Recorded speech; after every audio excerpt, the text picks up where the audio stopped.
1 বিঘা পরিমাণ জমিন হয়, আপনি দেখেন জমির পরিমাণ কি দিয়ে ভাগ করেন?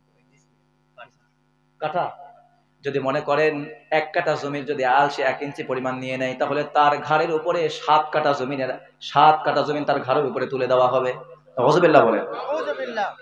ওখানে কতগুলা জমিন আছে, ওখানে কত পরিমাণ মাটি আছে আপনি কি জানেন?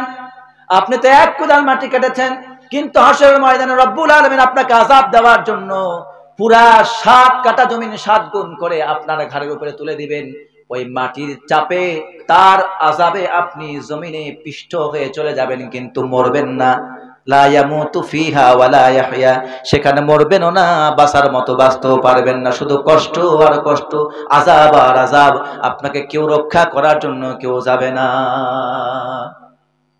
এই জন্য মাপ চান বেশি বেশি আল্লাহর কাছে। আল্লাহ পাপ করেছি, গুনাহ করেছি, সামনে রমাদান আসতেছে, আমার জীবনের পাপ মাফ করে নিতেই হবে। আল্লাহ তুমি দয়াময়, তুমি রহমান, তুমি গফুর রহিম, তুমি মাফ করতে ভালোবাসো, তাই আমি তোমার কাছে মাপ চাই। আল্লাহর কাছে বারবার দোয়া করবেন, আল্লাহুম্মা ইন্নাকা আফুবুন কারীম তুহিব্বুল আফওয়া ফাআফু আন্না। ও আল্লাহ তুমি দয়াবান, তুমি ক্ষমাশীল, তুমি ক্ষমা করতে ভালোবাসো, আর আমি পাপ করতে ভালোবাসি। ও আল্লাহ তুমি দয়াবান, তুমি ক্ষমাশীল, তুমি ক্ষমা করতে ভালোবাসো, আমি তোমার কাছে ক্ষমা চাই, তুমি সম্মানিত রব, তুমি আমারে মাফ করে দাও। চিৎকার দিয়ে বলেন সুবহানাল্লাহ। আল্লাহ তাআলা আমাদের পাপকে মাফ করে দেন, বলেন আমিন। আওয়াজ দিয়ে বলেন আমিন। আল্লাহু আকবার। আল কোরআনের আলো ঘরে ঘরে চলো। আল্লাহু আকবার। সামনে আসতেছে রমাদান মাস। কি মাস? শাবান মাসে রোজা রাখবেন কিভাবে এবার বলি শুনুন। এক ভাই প্রশ্ন করেছেন, প্রশ্নের উত্তরটা আমি পরে দেব, কিন্তু আপনাকে রমাদান শাবান মাসের রোজার ব্যাপারে বলি। এই শাবান মাসের রোজার ব্যাপারে একটা দিনের ব্যাপারে মতানৈক্য রয়েছে, ইখতিলাফ রয়েছে, এই ব্যাপারে জয়ীফ জাল এরকমের অনেক তর্ক বিতর্ক রয়েছে। কিন্তু আমাদের কাজ এই কথাগুলো আপনাদের মাঝে বলা না, এই কাজগুলো আমাদের আলেমদের মাঝে আলোচনা করার দরকার। আপনার মাঝে বললে আপনি বিভ্রান্ত হবেন, তাই আমি আপনার মাঝে ওই কথাগুলো বলবো না যেটা সহি, আমি সেটা আপনার মাঝে বলতে চাই। আমার প্রিয় ভাইয়েরা, শাবান মাসে বেশি বেশি রোজা রাখবেন কিভাবে? আল্লাহ রাব্বুল আলামিনের কাছে 2 দিন, সপ্তাহে 2 দিন আমলকে ক্লোজিং দেওয়া হয়। কয় দিন? ক্লোজিংটা বোঝেন? ব্যবসা করেন কেউ আছেন এরকম? হাত দেখান দেখি। ব্যবসা করেন? আচ্ছা ঠিক আছে। ব্যবসা যারা করেন, সারা দিন ব্যবসা করার পর সন্ধ্যাবেলায় যখন দোকান বন্ধ করে বাড়ি ফিরবেন, তখন সারা দিনে কত বিক্রি হলো, কত লাভ হলো, কত লস হলো, এটার একটা হিসাব হয়, করেন কিনা? এটাকে বলে ক্লোজিং। এটা কি বলে? ক্লোজিং বলে। আবার আপনি সপ্তাহে কতটুকুন ব্যবসা করলেন, পুরা সপ্তাহের একটা হিসাব হয়, এটাকে বলা হয় ক্লোজিং। আবার মাস শেষে একটা হিসাব হয়, এটাকে বলা হয় ক্লোজিং। বছর শেষে একটা হিসাব হয়, সেটাকে বলা হয় বাৎসরিক ক্লোজিং। আল্লাহ রাব্বুল আলামিনের কাছে সপ্তাহে 2টা ক্লোজিং হয়। কয়টা? 2টা ক্লোজিং হয়। শুক্রবার, শনিবার, রবিবার, সোমবার, এই 3 দিনের ক্লোজিং হবে সোমবারে। ইয়াউমুল ইসনাইন ওয়া ইয়াউমুল খামিস। আল্লাহ নবী বলেছেন সপ্তাহে 2 দিন আল্লাহ তাআলার কাছে আমলকে পেশ করা হয়, একটা হলো সোমবার আর একটা হলো বৃহস্পতিবার। শুক্রবার, শনিবার, রবিবার, সোমবার, এই 4 দিনের 3 দিনের ক্লোজিং দেওয়া হয় সোমবারে।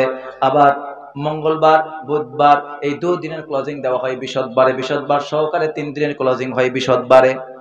বৃহস্পতিবারে আল্লাহ রাব্বুল আলামিনের কাছে আমলকে পেশ করা হয়। এইজন্য আল্লাহর নবী বেশি বেশি সোমবার এবং বৃহস্পতিবার রোজা রাখতেন। চিৎকার দিয়ে বলেন সুবহানাল্লাহ, বলেন মারহাবা। এমন নবী আমরা পেয়েছি, আপনি কোন দিন রোজা রাখবেন, কোন দিন রাখবেন না, কেমনে রোজা রাখলে ভালো হবে, কেমনে রাখলে ক্ষতি হবে, সব বলে দিয়েছেন। সুবহানাল্লাহ বলেন। সপ্তাহে এই জন্য 2 দিন রোজা রাখার চেষ্টা করব। কয় দিন? কিন্তু বিশেষ করে শাবান মাসে শুধু সপ্তাহে 2 দিন না, যত বেশি বেশি পারবেন রোজা রাখবেন। এছাড়াও মাসের মধ্যে 3টা রোজা আছে। কয়টা রোজা? এগুলিকে বলা হয় আইয়ামে বীজের রোজা। 1 নম্বর 13 তারিখ, 14 তারিখ, 15 তারিখ। কয় দিনের রোজা? 3 দিনের রোজা। শাবান মাস আমরা পেয়েছি, তাহলে আমরা যদি 4টা সপ্তাহ পাই কিংবা 5টা সপ্তাহ পাই, তাহলে 5টা সপ্তাহে 2 দিন করে করলে 5 সপ্তাহে কয়টা রোজা হয়? 10টা হয়। আবার মাসের রোজা কয়টা? 3টা, 13, 14, 15। এই 3টা রোজা করলেন, আরো কয়টা হলো? 13টা রোজা হলো। এই 13টা রোজা ছাড়াও আপনি যেদিন ইচ্ছা সেই দিন রোজা রাখবেন।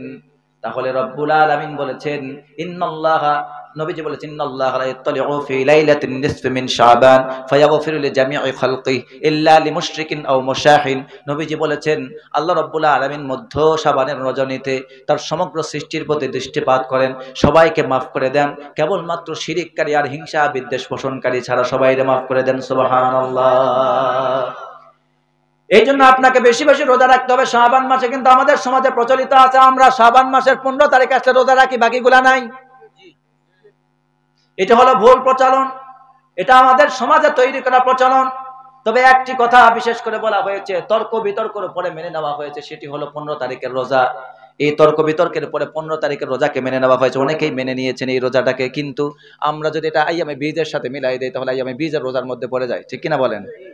এই জন্য আইয়ামে বীজের রোজা রাখবেন, শাবান মাসের রোজা রাখার মতো আর প্রয়োজন, একসঙ্গে দুটাই হয়ে যাবে। এই জন্য আমরা চেষ্টা করব বেশি বেশি রোজা রাখার। আল্লাহ পাক তৌফিক দান করুন, বলেন আমিন।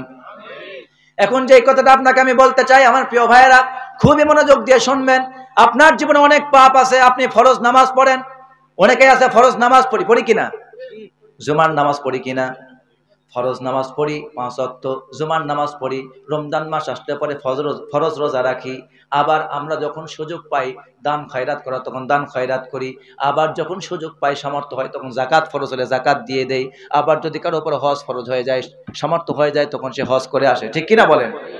কিন্তু আপনি মনে রাখবেন, রোজা করে, হজ করে, জাকাত দিয়ে, ফরজ নামাজ পড়ে, কোরআন তেলাওয়াত করে, দান সাদকা করে আপনার জীবনের কোনো কবিরা গুনাহ রব্বুল আলামিন মাফ করবেন না। কবিরা গুনাহ কোনোদিন তওবা ছাড়া মাফ হয় না। ফরজ রোজা নামাজ পড়বেন, ফরজ রোজা রাখবেন, ফরজ নামাজ আদায় করবেন 5 ওয়াক্ত, আপনি দান সাদকা করবেন, এরপর আপনি জাকাত দিবেন, হজ আসলে হজ করবেন। এগুলোর দ্বারা দায়িত্ব পালন হবে, ফরজ আদায় হয়ে যাবে, কিন্তু কবিরা গুনাহ মাফ হবে।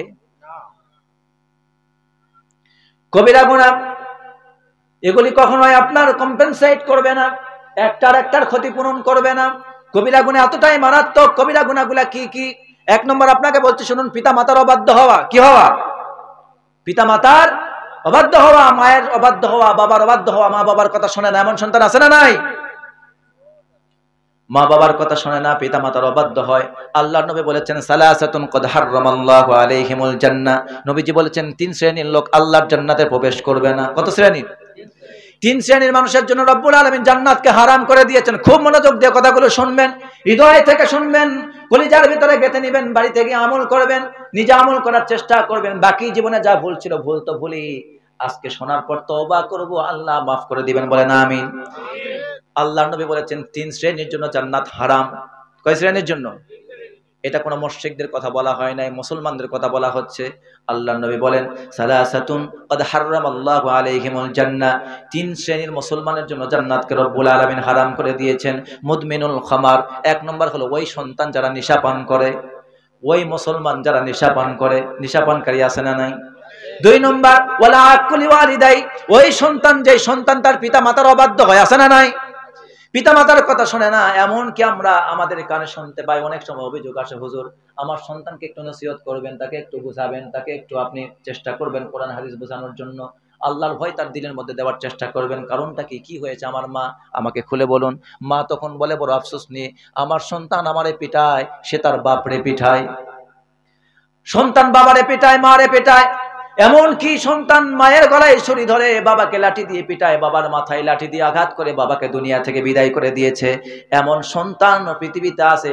বলুন তো এটা সন্তান না সন্তান নামের কুলাঙ্গার? কুলাঙ্গার সন্তান আছে না এরকম? কিন্তু আপনি যদি আমার মা বাপকে কষ্ট দেন, আল্লাহর নবী বলেছেন যেই সন্তান তার মা বাপকে কষ্ট দিল, তাহলে জেনে রাখো তোমার জন্য রব্বুল আলামিন জান্নাতকে হারাম করে দিয়েছেন। হুমা জান্নাতুকা ওয়া নারুকা, তোমার মা বাপ তোমার জান্নাত, তোমার মা বাপ তোমার জাহান্নাম। মা বাপকে খুশি করলে জান্নাতের 2টা দরজা তোমার জন্য উন্মুক্ত করা হবে, একটার নাম মা, একটার নাম বাবা। তুমি যদি তোমার মা বাপকে খুশি করতে পারো, জান্নাতে 2টা দরজা তোমার জন্য রব্বুল আলামিন স্পেশাল ভাবে তোমাকে অভ্যর্থনা জানাবার জন্য, রিসিপশনের জন্য 2টা গেট তৈরি করে দিবেন, একটার নাম বাবার, একটার নাম মা। 2টা গেট আপনি পাবেন। এই 2টা গেটের যে কোনো 2টা গেটের যে কোনো দরজা দিয়ে আল্লাহর জান্নাতে প্রবেশ করবেন, বলেন সুবহানাল্লাহ। মা বাপকে কষ্ট দিবেন না। হুমা জান্নাতুকা ওয়া নারুকা, তুমি যদি তোমার মা বাপকে কষ্ট দাও তাহলে তার ঠিকানা হলো জাহান্নাম। এই জন্য আল্লাহর নবী বলেছেন ওয়াকফিদ লাহুমা জানাহাদ্দুল্লি মিনার রাহমা, ওয়াকফিদ লাহুমা জানাহাদ্দুল্লি মিনার রাহমা। কথাটা মনোযোগ দিয়ে শুনবেন, আলেম ওলামা যারা আছেন তারাও শুনুন। এখানে রব্বুল আলামিন এমন একটা শব্দ ব্যবহার করেছেন ওয়াকফিদ লাহুমা জানাহাদ্দুল্লি। দুল্লুন অর্থ হলো ছায়া। জিল্লুন মানে কি? জিল্লুন মানে হলো ছায়া। ছায়ার মধ্যে কিনা হাড্ডি আছে নাকি? কথা বলে না। এই যে আপনার যে ছায়া পড়ে দেখেন, ছায়ার মধ্যে হাড্ডি আছে? লোহার রড আছে নাকি? গাছের কাঠ আছে, গুল আছে? কোনো গুড়ি নাই, লোহার রড নাই, কোনো হাড্ডি নেই। আল্লাহ রাব্বুল আলামিন এখানে বললেন জিল্লুর রহমা। আল্লাহ এটা বোঝাতে চাইলেন, ও বান্দারা, তুমি তোমার মায়ের প্রতি এমন ভাবে রহম দিল হও, তার প্রতি তোমার রহমতের ডানা, দয়ার ডানা এমন ভাবে বিছায় দাও। তোমার হাতের কথা এই জন্য বলা হয় নাই, কারণ তোমার হাতের মধ্যে আছে হাড্ডি। কি আছে? এর মধ্যে হাড্ডি শক্ত না নরম? মাথার মধ্যে বাড়ি মারলে মাথা ফাটবে না? এই হাত দিয়ে ঘষা মারলে, একটা কিল মারলে অনেকের 32টা দাঁত পড়ে গেছে, এমনও মোহাম্মদ কিলার আছে না নাই? এক ঘুষি মারলে হাতের ঘুষিতে আপনার মুখের দাঁত পড়ে যাবে, আপনার মাথার খুলি ফেটে যাবে। হাতের মধ্যে রব্বুল আলামিন হাড্ডিগুলির মধ্যে এত শক্ত করে দিয়েছেন।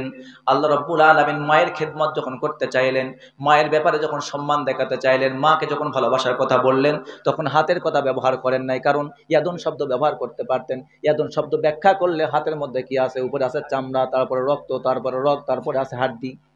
কি আছে? হাড্ডি হলো শক্ত। এটা বোঝাতে চাইলেন তোমার হাতের মধ্যে হাড্ডি আছে, তোমার হাড্ডির স্বভাব মায়ের সাথে ব্যবহার করতে পারবে না। শক্ত কোনো কথা তোমার মাকে বলতে পারবে না, বাবাকে বলতে পারবে না, মাথা ঝোঁকায় কথা বলতে পারবে না, উপ শব্দ বলতে পারবে না। তোমার মা বাপ তোমার প্রতি জুলুম করলেও মাথা নত করে মেনে নিবা, কারণ আল্লাহ রাব্বুল আলামিন হাসরের ময়দানে সেই দিন তোমার মা বাবার জুলুমের কারণে মা বাবাকে জাহান্নামে দিবে, কিন্তু তোমার আল্লাহ রাব্বুল আলামিন মাফ করে জান্নাতে দিবেন। সুবহানাল্লাহ। মা বাবা জুলুম করে, অনেক মা বাপ জুলুমকারী মা বাপও আছে। আগে যেমন ছিল ওটাই ভালো আছে, আগে যেমন ছিল ওটাই রাখে, যে সাউন্ডটা আগে ছিল ওটা। মা বাবা জুলুমকারী আছে না নাই সন্তানের উপরে?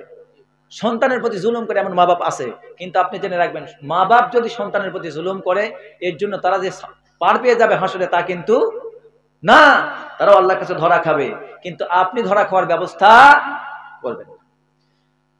আমার প্রিয় ভাইয়েরা, রব্বুল আলামিন সিয়া শব্দ দিয়ে, ছায়া শব্দ দিয়ে এটা বোঝালেন, ওয়াকফিদ লাহুমা জানাহাদ দুল্লি মিনার রাহমা।